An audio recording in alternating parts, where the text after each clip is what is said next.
नमस्कार साथियों, तो फिर से आप सभी का स्वागत है हमारी एक रीजनिंग के एक नए वीडियो में। और आज हम रीजनिंग का प्रैक्टिस सेट लेकर आए हैं जो कि ये 2023 के और 22 के सभी क्वेश्चन इसमें इंक्लूड हैं। आप देख सकते हैं यहाँ पे सभी क्वेश्चन हैं, ठीक है। तो आप वीडियो को लास्ट तक जरूर देखिएगा। अगर आप चैनल पर नए हैं तो चैनल को सब्सक्राइब जरूर कर लीजिएगा, क्योंकि इसमें जितने भी प्रैक्टिस आते रहते हैं, प्रैक्टिस मतलब रीजनिंग एक ऐसा विषय है जिसमें केवल प्रैक्टिस की आवश्यकता होती है। यानी इसको अलग से पढ़ना नहीं पड़ता। जैसे 2-4 चैप्टर ऐसे हैं जिनको तो हमें पता पढ़ना ही होगा, जैसे बता कैलेंडर हो गए, क्लॉक हो गए और बहुत सारे क्वेश्चन हो गए, जैसे ब्लड रिलेशन हो गया। तो 4-5 टॉपिक है जो आपको पढ़ने पड़ेंगे और वरना आपका सारा मतलब प्रैक्टिस सही हो जाएगा, ठीक है। तो चलिए शुरू करते हैं। आज का पहला हमारा प्रश्न है। यहाँ पे एक दी है, तो इसको दर्पण प्रतिबिंब एक ए है एक बी है। ए बी एक दर्पण प्रतिबिंब है। तो हमें यहाँ पे पूछा है यहाँ पे कौन सा इमेज बनेगा। एक दर्पण ये भी है, उसके सामने एक यहाँ पे एक वस्तु मतलब एक तरह से ये है चिन्ह, ठीक है, यहाँ पे रखी हुई है। तो यहाँ पे पूछा कौन सा इमेज बनेगा। तो हम जानते हैं कि लेफ्ट और राइट बदलता है दर्पण प्रतिबिंब में, ठीक है। तो ये वाली जो चीज़ है, लेफ्ट में जो चीज़ है वो राइट में चली जाएगी और ये वाला जो तीर ऐसे है ये ऐसे हो जाएगा। तो कौन से ऑप्शन में हमें देखना पड़ेगा। इसमें नहीं है, गलत। इसमें है लेकिन ये सीधा दिया इसलिए गलत। ऑप्शन नंबर ए बचा और सी बचा। तो इसमें हमें देखना पड़ेगा। इसमें हमें केवल गलत छांटना होता है, जो सही वाला होता है अपने आप मालूम पड़ता जाता है, ठीक है। तो ये देखिए ये भी सही है, सेम टू सेम। एम सही है, यहाँ पे सी भी सही है और यहाँ पे ये वाला भी सही है चिन्ह, ये वाला भी सही है। लेकिन ऑप्शन नंबर सी में जी को अगर देखें तो जी हमारा सीधा दिया, यहाँ पे भी सीधा है लेकिन जी को हमें बनना चाहिए था ऐसे। तो ऑप्शन नंबर 20 का सही जवाब हो जाएगा, ठीक है। ऑप्शन नंबर ए इसका सही जवाब हो जाएगा। अगला देखते हैं हम। यहाँ पे देखिए सीरीज है 17, 19, 22, 27, 34, 45, 58। यहाँ पे क्वेश्चन मार्क दिया, पूछा है क्या आएगा यहाँ पे, ठीक है। तो हम यहाँ पे सीरीज देख सकते हैं। ये सीरीज कैसे चल रही है, अगर इनका डिफरेंस देखें। ज़्यादातर इस सवाल में क्या होता है कि हमें डिफरेंस देखना होता है। ज़्यादातर 90% सवाल जो होते हैं मतलब डिफरेंस से बन जाते हैं। अगर कोई संख्या छोटी दी हुई है और आगे ज़्यादा बढ़ती हुई चली जा रही है तो हो सकता है गुणा का कॉन्सेप्ट हो सकता है स्क्वायर या क्यूब का कॉन्सेप्ट हो। लेकिन ज़्यादातर जो होता है वो होता है डिफरेंस का। 17-19 का डिफरेंस 2 का, 19 और 22 का डिफरेंस 3 का, 22-27 5 का, 27-34 में 7 का, 34-45 में 11 का, 45 और 58 में 13 का। तो देखिए यहाँ पे 2, 3, 5, 7, 11, 13। तो देखिए आप ये कहेंगे कि ये ऑड नंबर है, लेकिन ये ऑड नंबर नहीं है। ऑड नंबर के साथ पहले देखिए, अगर ऑड नंबर होता तो 7 के बाद यहाँ पे 9 का अंतर होना चाहिए था। लेकिन ये क्या है, ये प्राइम नंबर्स हैं। प्राइम नंबर्स क्या होते हैं, प्राइम नंबर्स वो नंबर होते हैं जो खुद से कटे और 1 से कटे, यानी उनका कोई फैक्टर ना हो। जैसे मैं आपसे अगर कहूँ कि 4 आपका प्राइम नंबर्स है कि नहीं, तो आप सीधा कहेंगे नहीं है। क्यों नहीं है, क्योंकि 4 का फैक्टर बन रहा है। 4 का फैक्टर 2 गुणे 2 गुणे 1 भी कर सकते हैं, जिसके कम से कम 2 फैक्टर होते हैं। देखिए 2 फैक्टर हैं कि नहीं इसके, तो इसलिए प्राइम नंबर नहीं है, ठीक है। क्योंकि 2 तो खुद से कटेगा या तो 1 से कटेगा। ये 3 किसी से कटेगा नहीं कटेगा, 13 भी किसी से कटेगा नहीं कटेगा, वो केवल खुद से कटेगा और 1 से कटेगा, ठीक है। बस ऐसा समझ लीजिए। जैसे अब प्राइम नंबर्स आ जाए तो समझ लीजिए किसी का फैक्टर है नहीं, ठीक है, एक को छोड़ के। तो यहाँ पे क्या आ जाएगा, 2, 3, 5, 7, 11, 13, मतलब 13 के बाद क्या आएगा, 17 आएगा। 17 क्योंकि प्राइम नंबर है। अगर यहाँ पे कहें कि 15 करें तो 15 3 और 5 का मल्टीपल है, फैक्टर है। तो 3 5 नहीं हो सकता। तो 58 में 17 जोड़ेंगे तो कितना हो जाएगा, 75। ऑप्शन नंबर सी इसका सही जवाब हो जाएगा, ठीक है। अगला देखें हम। यहाँ पे पेंसिल है, रबड़ है, शार्पनर है। तो देखिए पेंसिल, रबड़ और शार्पनर।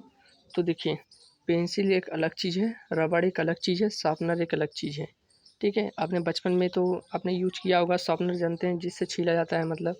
और रबड़ भी आप जानते हैं मिटाने वाला। पेंसिल तो जानते ही हैं। तो ये सभी चीज़ें क्या हैं, अलग अलग हैं। तो ये नहीं हो सकता, ये नहीं हो सकता, ये भी नहीं हो सकता। ऑप्शन नंबर 20 का सही जवाब हो जाएगा, बी हो जाएगा, ठीक है। अगला देखते हैं हम। यहाँ पे भी एक दिया है, एमएनएक दर्पण है, ठीक है।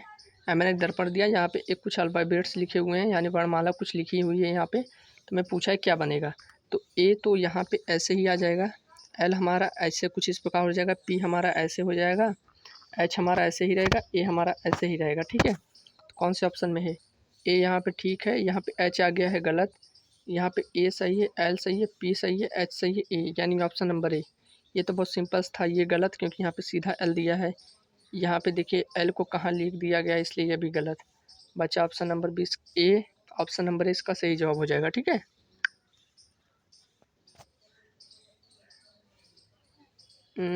अगला हम देखते हैं। रुकिए अगला देखते हैं यार, काम नहीं कर रहा है। देखते हैं कौन सा है। यहाँ पे दिया है कथन निष्कर्ष का क्या मतलब जो कथन में दिया रहता है उसे हमें सच मानना ही पड़ेगा। हम अपने मन से कुछ नहीं कर सकते, जो कथन में दिया है उसे सत्य मानना ही पड़ेगा, उसी के अनुसार हमें यहाँ पे इसका जवाब देना पड़ेगा। ठीक है, क्या रिश्वत लेने वाले उच्च अधिकारियों को दंडित किया जाना चाहिए? यहाँ पे आपसे प्रश्न पूछा है। देखिए एक होता है कि आपसे इसमें प्रश्न पूछेगा, एक होता है कि उसमें कुछ कथन दिया रहेगा, आपको उसी के अनुसार बताना है कि कौन सा सही होगा तर्क। ठीक है, हाँ पहला किया, इसने पहला बताया हाँ, उन्हें जो काम सौंपा गया उसे ईमानदारी से करना चाहिए, बिल्कुल सही है। आपके अनुसार पूछा है कि क्या रिश्वत लेने वाले उच्च अधिकारी जो पद पे बैठे हैं उन्हें दंडित किया जाना चाहिए, यानी उन्हें मतलब सज़ा दी जानी चाहिए। तो इसने पहला तर्क दिया है कि हाँ, कि उन्हें जो काम सौंपा गया उसे ईमानदारी से करें। और दूसरा एक दिया है तर्क, ये कह रहा है नहीं, तो उसके भी आगे का देख ले कथन क्या कहा गया है, यह उनकी निजी पसंद है। तो ये तो बिल्कुल नहीं हो सकता, ये कौन सी बात हुई, ये निजी पसंद की बात ही नहीं है, क्योंकि आप एक सरकारी कर्मचारी हैं, तो आप ऐसा नहीं कर सकते कि आप उसका प्राइवेट मतलब एक तरह से प्राइवेट चीज़ें हैं, लेकिन ये तो सरकारी है, इसीलिए पहला गलत हो जाएगा, दूसरा हमारा सही दूसरा हमारा गलत हो जाएगा, पहला हमारा सही हो जाएगा। अगला देखते हैं हम। हर चमकती हुई वस्तु सोना नहीं होती, यहाँ पे कथन में कहा गया है। तो यहाँ पे निष्कर्ष निकाला जा रहा है, जैसे आप देखते होंगे कि कोई बाहर से एकदम दिखने में ठीक ठाक लग रहा है, सुंदर है, लेकिन बाहर से वो अंदर से उतना ही कठोर है, यानी बदतमीज एक तरह से है, हरामी एक तरह से। और जो बाहर से थोड़े मतलब गंदे टाइप दिखाई देते हैं, लेकिन अंदर से बहुत ही अच्छे होते हैं कुछ लोग, और कुछ लोग मतलब ये बात बता कुछ लोगों के लिए बस कही गई है। यहाँ पे कहा गया है कि जो वस्तुएं बाहर से अच्छी दिखाई देती हैं वे शायद अंदर से अच्छी नहीं होती, बिल्कुल सही है। ये शायद देखिए यहाँ पे ये शायद शब्द आया है, शायद अगर यहाँ पे नहीं दिया रहता, जैसे यहाँ पे दिया रहता जो वस्तुएं बाहर से अच्छी दिखाई देती हैं वे अंदर से अच्छी नहीं होती, वे अंदर से अच्छी नहीं होती, यानी ये हमेशा के लिए एक तरह से कह दिया कि अंदर से अच्छी होती ही नहीं। ऐसा थोड़ा नहीं हो सकता है कि जो बाहर से व्यक्ति अच्छा दिखाई दे रहा हो वो अंदर से भी अच्छा हो। ठीक है, और या हो सकता है कि जो व्यक्ति बाहर से ख़राब दिखाई दे रहा हो वो बाहर से भी ख़राब हो, तो ऐसा होता है। लेकिन यहाँ पे एक चीज़ यहाँ पे कही गई है, शायद जो वस्तुएं बाहर से अच्छी दिखाई देती हैं वे शायद अंदर से अच्छी नहीं होती, तो बिल्कुल सही है। शायद की बात है कि हो भी सकता है, नहीं भी हो सकता। ठीक है, हम किसी भी वस्तु या व्यक्ति के बनावटी आचरण के पीछे आंतरिक सत्य की कल्पना नहीं कर सकते, बिल्कुल सही है। यानी देखिए इसमें कहा गया कि हम किसी भी व्यक्ति या वस्तु के बनावटी आचरण के पीछे अंदर की सत्य की कल्पना नहीं कर सकते। यानी जैसे वही आपको बताया है कि कोई व्यक्ति सामने से मतलब बहुत ठीक ठाक दिखाई दे रहा है, सुंदर है, मतलब शांतशील है, लेकिन उसके अंदर क्या चल रहा है, उसके दिमाग में क्या है, वो कोई नहीं जानता। हरामी भी हो सकता है, कुछ पता कठोर भी हो सकता है और अच्छा भी हो सकता है। ठीक है, नरम दिल का भी हो सकता है, कठोर दिल का भी हो सकता है, तो इसमें दोनों चीज़ें हैं, तो इसलिए कहा गया कि नहीं कर सकते हम किसी भी व्यक्ति वस्तु के पीछे उसके अंदर की जो सत्य है, सत्य बातें हैं, उसकी कल्पना बिल्कुल नहीं कर सकते। तो ये दोनों सही हो जाएगा, पहला और दूसरा दोनों सही हो जाएगा। ठीक है, यहाँ पे एक दिया है 6, 8, यहाँ पे 62 दिया है, 11, 3 और 47, 14 यहाँ पे दिया है। तो 6, 8 से हमें 62 बनाना पड़ेगा, क्योंकि ये बड़ी संख्या है। तो हम 6, 8 से 62 किस प्रकार बना सकते हैं, तो अगर हम 6 में 8 की गुणा करें तो 48, ठीक, और हम 6 में 8 जोड़ दें तो 14, इसको जोड़े तो आ जाएगा हमारा 62। ठीक है, पहले क्या किया, दोनों को गुणा करके दोनों को फिर जोड़ के फिर सभी को जोड़ दिया। उसी प्रकार 11 में हम 3 की गुणा करके प्लस किसको करेंगे, फिर इन दोनों संख्याओं का प्लस करके 11 + 3, तो उनको जोड़ेंगे क्या होगा, 11 × 3 = 33 प्लस 11 × 3 = 14, 33 और 14 47 आ जाएगा। उसी प्रकार हम देखिए 14 में ऐसा क्या गुणा करें, ठीक, प्लस कि 14 प्लस एक्स किस बराबर हो जाए। ऐसे भी कर सकते हैं या तो इसको ऑप्शन से भी कर सकते हैं, दोनों आपके पास तरीके हैं। तो 14 में एक्स का गुणा करेंगे 14x प्लस 14 प्लस एक्स बराबर 89। तो इसको करेंगे 14x और x 15x, 15x बराबर 89 है। 14 उधर जाएगा तो माइनस में हो जाएगा, -14 तो कितना हो जाएगा 75 और x बराबर क्या हो जाएगा 75/15 यानी 5। इसका सही जवाब हो जाएगा ऑप्शन नंबर बी। ठीक है, या तो आप इसको कर सकते थे ऐसे, वरना आप ऐसे कर सकते थे। यहाँ पे कोई संख्या मान लेते हैं, मान लीजिए मैंने यहाँ पे 5 माना था, मान लीजिए 5 सही है तो 5 मैंने माना, तो 14 पचे 70 प्लस 14 5 19 और 70 में 19 जोड़ेंगे 89 आ जाएगा। अगर यहाँ पे 6 मानते तो 6 से नहीं होता, 4 भी से नहीं होता, 15 से भी नहीं होता। ठीक है, यहाँ पे एक दिया है क्रिकेटर, खिलाड़ी और मानव। तो देखिए पहली बात तो जितने भी क्रिकेटर होंगे, जितने भी खिलाड़ी होंगे, सभी तो पहले मानव होंगे। मतलब कोई जानवर तो होगा नहीं, कोई अन्य वस्तु तो होगी नहीं, वो तो मानव ही होंगे, मनुष्य होंगे, ह्यूमन होंगे। तो देखिए पहली बात तो ये मानव के अंदर आ जाएंगे। तो सभी खिलाड़ी क्रिकेटर होते हैं। ठीक है, तो यहाँ पे देखिए सभी खिलाड़ी, कुछ खिलाड़ी क्रिकेटर भी होते हैं, कुछ खिलाड़ी, देखिए पहली बात तो क्रिकेटर है, तो क्रिकेटर तो खिलाड़ी ही होंगे। ये वाला क्रिकेटर का हो गया और ये वाला जो है वो खिलाड़ी का हो गया। कैसे, ये देखिए ये मानव है,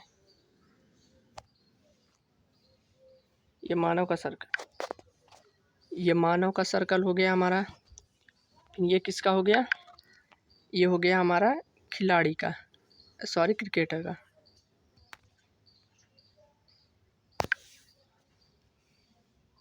और ये वाला क्या हो जाएगा क्रिकेटर का, और ये वाला छोटा वाला खिलाड़ी का हो जाएगा। क्योंकि सभी मानव क्या होते हैं, मानव की बात की गई है तो मानव क्रिकेटर होंगे ही, और सभी क्रिकेटर खिलाड़ी तो होंगे ही। ठीक है, तो option number B, sorry option number A इसका सही जवाब हो जाएगा। ठीक है, ऑप्शन नंबर ए इसका सही जवाब हो जाएगा।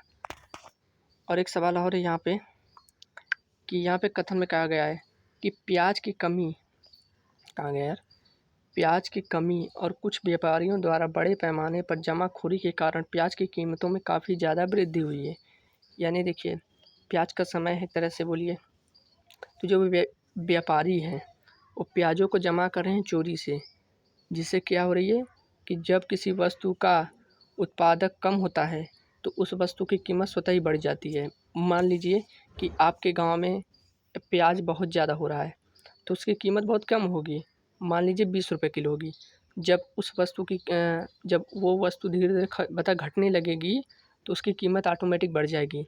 ठीक है, तो ऐसे ही तो यहाँ पे कहा गया है कि जब उसने मतलब उन्होंने क्या किया कि जमाखोरी किया, यानी उससे चुराने लगे एक तरह से, तो प्याज की मात्रा वो कम हो जाएगी।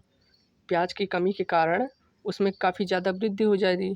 ठीक है, तो यहाँ पे कहा गया है सरकार को जमाखोरी पर कड़ी कानूनी कार्रवाई करनी चाहिए और जमाखोरी करने वाले पर कठोर जुर्माना लगाना चाहिए। बिल्कुल सही है, क्योंकि जिन्होंने ये काम किया है उससे क्या होगा कि बाज़ार की कीमतों में प्याज की कीमत बहुत ज़्यादा बढ़ जाएगी।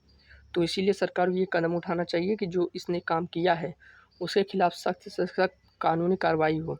ठीक है, और इस पर कठोर जुर्माना लगाया जाए। बिल्कुल सही है, लोगों को प्याज खाना बंद कर देना चाहिए और उसके बजाय आलू खा देना चाहिए। बिल्कुल गलत है, ये कौन सी बात हुई। अब ये तो वही बात हो गई कि अगर कोई चोरी कर रहा है तो उसे चोरी करने दो और हम अपना दूसरा कोई चीज़ करें, तो ये तो बात गलत है ना। आलू थोड़ा खाना बंद कर देना चाहिए, तब तो उनको उनका ज़्यादा मन बढ़ जाएगा। और तो ठीक है, तो पहला हमारा सही हो जाएगा, दूसरा हमारा गलत हो जाएगा। अगला हमारा है सभी तारे चंद्रमा हैं। तो देखिए इसका डायग्राम बनाएंगे, पहले डायग्राम से करेंगे। सभी तारे क्या हैं, ये तारे हैं, सभी तारे क्या हैं वो चंद्रमा के अंदर आ जाएंगे। ठीक है, और कुछ चंद्रमा सूर्य हैं, कुछ चंद्रमा यहाँ पे सूर्य, फिर सभी सूर्य उपग्रह हैं, सभी सूर्य क्या हैं उपग्रह, रुके, सभी सूर्य उपग्रह के अंदर आ जाएंगे। ठीक है, यहाँ पे सभी सूर्य उपग्रह, यहाँ पे जो कथन में दिया रहेगा उसी के अनुसार चलना पड़ेगा। कहा गया निष्कर्ष में कुछ उपग्रह क्या चंद्रमा है, कुछ उपग्रह क्या चंद्रमा है, चंद्रमा का डायग्राम ये है तो बिल्कुल है, पहला सही। कुछ उपग्रह तारे हैं, कुछ उपग्रह क्या तारे हैं, नहीं है। कुछ चंद्रमा तारे हैं, कुछ चंद्रमा क्या तारे हैं, कुछ चंद्रमा तारे, बिल्कुल सही है। बाहर से अंदर की तरफ कुछ बोल के जा रहा है तो बिल्कुल सही हो जाएगा, यानी पहला और तीसरा सही हो जाएगा और बाकी सब गलत हो जाएंगे। ठीक है, तो आज का हमारा ये सेशन कंप्लीट हो गया है। तो अगर आपने हमारे वीडियो को लाइक और चैनल को सब्सक्राइब नहीं किया है तो उसे लाइक कर दीजिएगा। ठीक है, तब तक के लिए धन्यवाद।